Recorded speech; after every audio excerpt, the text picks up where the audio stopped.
I did not know much about NAPO until like they put him in that vice presidential, because I knew him to be the minister for energy. I also knew him to be minister for education. I mean, he served teacher Kwadwo, but that's not the point. What? You guys know what he did to teacher Kwadwo, right? Yeah. So I knew him for that. And now he was a vice presidential candidate for MPP. Candidate for MPP. And because people knew NAPO's behavior, they told Otumfuo to talk to NAPO. Remember, I've never seen a candidate that they will elect you or appoint you, but the chief will have to call you and advise you. Otumfuo called NAPO and said, Mate Wonka. And go for Kikase Umwade. But me and Matiti war, call Nako Shemenimonyam, Mabawumia Ninja, say where you. NAPO tells him, yo, Mate. You know that advice when somebody gives you, you have planned something in your head already. So like, yo, okay,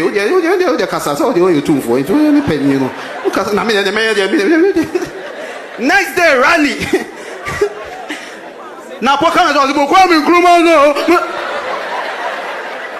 NAPO went to insult Kwame Nkrumah. Our Kwame Nkrumah. Hey, white people in the house, do you know Kwame Nkrumah? Even white people know Kwame Nkrumah. NAPO went to attack Kwame Nkrumah. Ghanaians were like, our Nkrumah. Ghanaians were angry. But NAPO didn't give up. NAPO was like, oh, you haven't seen nothing yet? NAPO went to attack Atamils.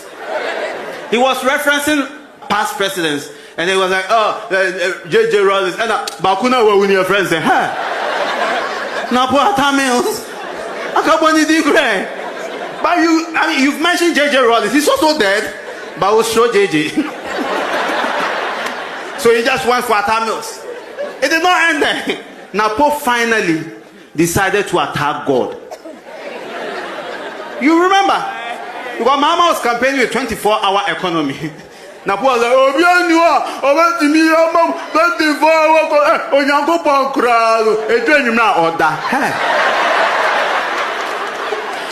I was just imagining the confusion in heaven. Like, boss, hey, Gabriel, what's in that boy? What was the matter? Tell me the truth.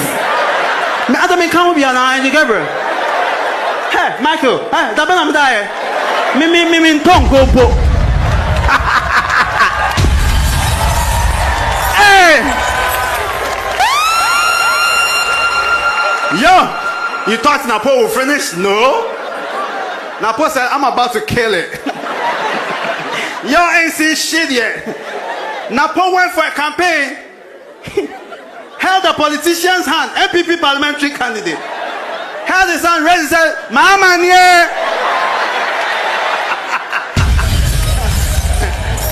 I said, John Mama nie. Lomoto nie. Even the MP was like, Mende. Mahama and Mamma. I said, hey, you're frozen. I don't have a problem with him mentioning your mama. They mention mama always. But the MPP candidate, his name was not Lomote. His name was Lamte. I'm sure anytime NAPO talks, but me is there like la. Lafia la bismillah. I don't know query. La.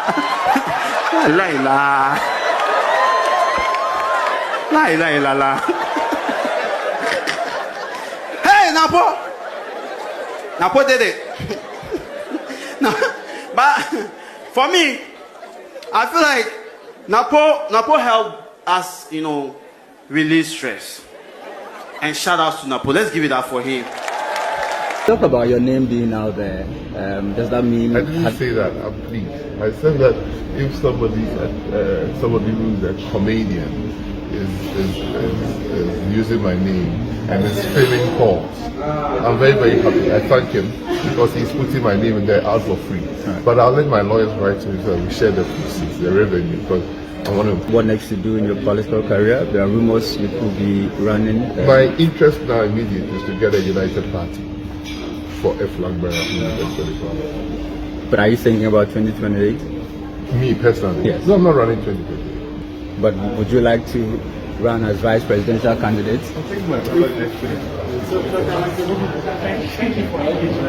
There's something we are going to do, and that is where I need your support. As for me, I don't like reporting too many things to the police. I don't want a situation whereby we'll put in place a police team, we'll go arrest people, and then they go to the police station, they find their own means, and they are back on the street. That would be a waste of time and resources for me. So I have my own democratic military style, which I'll be implementing. When we say leave this space, and you don't leave this space, and I get there, if I'm alone, you'll be lucky. But if I'm there, and my 10 boys are in their pickup with me, with their hips, trust me, we'll beat you. If you don't want to experience that kind of situation, do that which is right and which is lawful. This is Otumfuo City. This is the Asantehene City. This is the Garden City of West Africa. We have to preserve its image. And I am here to work to satisfy the city for Otumfuo. And I want to ensure that this city looks like Otumfuo City. And when we talk to you, and we implore on you to adhere to that which we all do, and we can all have peace, and you want to let the job become difficult for me, I will let your body feel the difficulty that you are giving to me.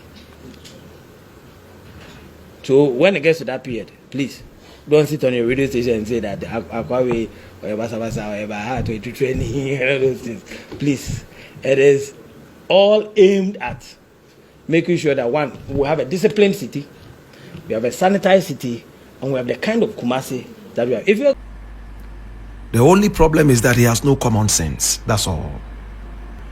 I like his radical nature.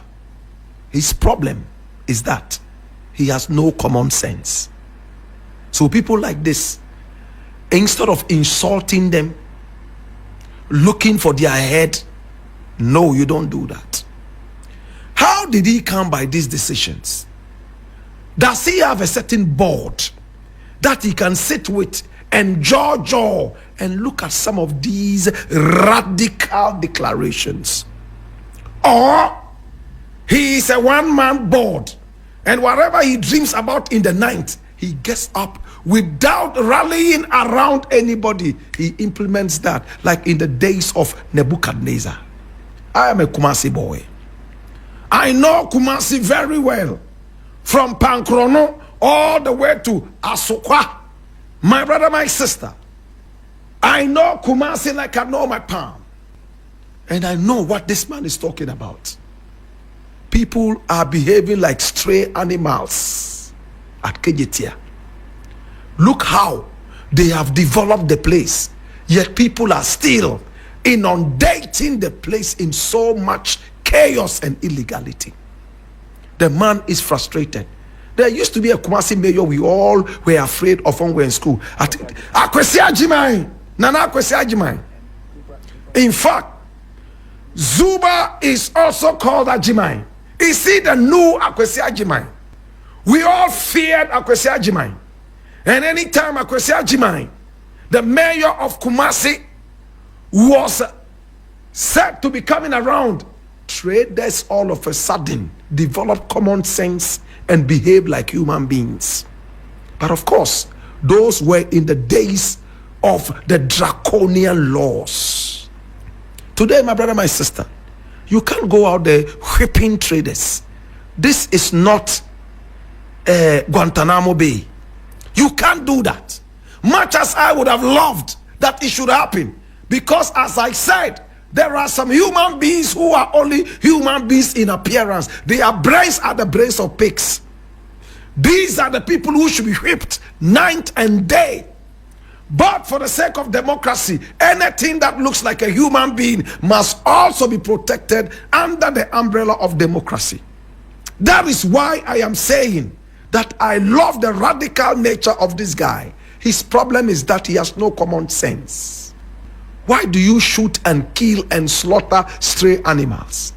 Is it their fault that they are on the street? Even if human beings that have brains and can think properly are on the streets like stray animals. My brother, my sister, why don't you slaughter them the same way we are going to slaughter the cows? They are committing the same offense. Why should you beat some and kill some? It doesn't make sense. Human beings who are supposed to have common sense are running around Kejetia, and these stray animals in the form of human beings, my brother, my sister, they say when you catch them, whip them and let them go. Yet the animals, they should kill them, shoot them, slaughter them, and feed them to Kumasi Central Prison prisoners. Why don't you slaughter the human beings too and feed them to the vultures of the air? That is where common sense comes in. My brother, my sister, much as it is frustrating, I'm going to give free counsel to the mayor. He's my friend. I love him. I'm going to shake hands with him. I would suggest that anytime you have some of these radical things to do, please sit down with a few people that you trust to have common sense. When you surround yourself with people with common sense, even if you don't have one, you are seen to be sensible. You can't kill and shoot animals around. That is against the rights of the animals. Or you don't know animals do have rights? In our country, animals have no rights. Anybody can pick up a stick and whip any animal at all. They don't care. They carry them in trucks, my brother, my sister, packed upon each other. My brother, they suffer so much trauma before they arrive at the slaughter points. They are slaughtered in most of the gory situations that we can't even mention and served onto your table for you to eat. You know what you are eating? Poison. All these animals go through a lot of trauma. In Ghana, before they are slaughtered, they release a certain enzyme called bile, B-I-L-E. And that is the animal's revenge for the trauma you have made it go through before killing it. That's why Islam says feed it with a little bit of water, and then with a sharp knife, which you don't even wag in front of it, you slaughter it. Aim for the jugular vein. These are all to protect you from the poisoning of the animal called the bile. Kumasi Mayor says, catch them, kill the animals, slaughter them, and let's feed them to the prisoners in Kumasi. There is going to be lawlessness. Anybody from Amakum, anybody from Akwetia Line, anybody from the Zongos can get up and catch anybody's cow, all in the name of this new directive. Or are you going to give them uniforms? Are you going to give them badges? Are they going to be walking around with guns and knives to slaughter? Jesus have mercy. What kind of draconian, colloquial interpretation of justice is this? Interesting. My brother, my sister, this notwithstanding, can I ask the question again? If human beings are straying on the streets of Kejetia and they are only supposed to be whipped, why not whip the animals too, but you kill them, slaughter them and feed them to prisoners? Please slaughter the human beings too and feed them to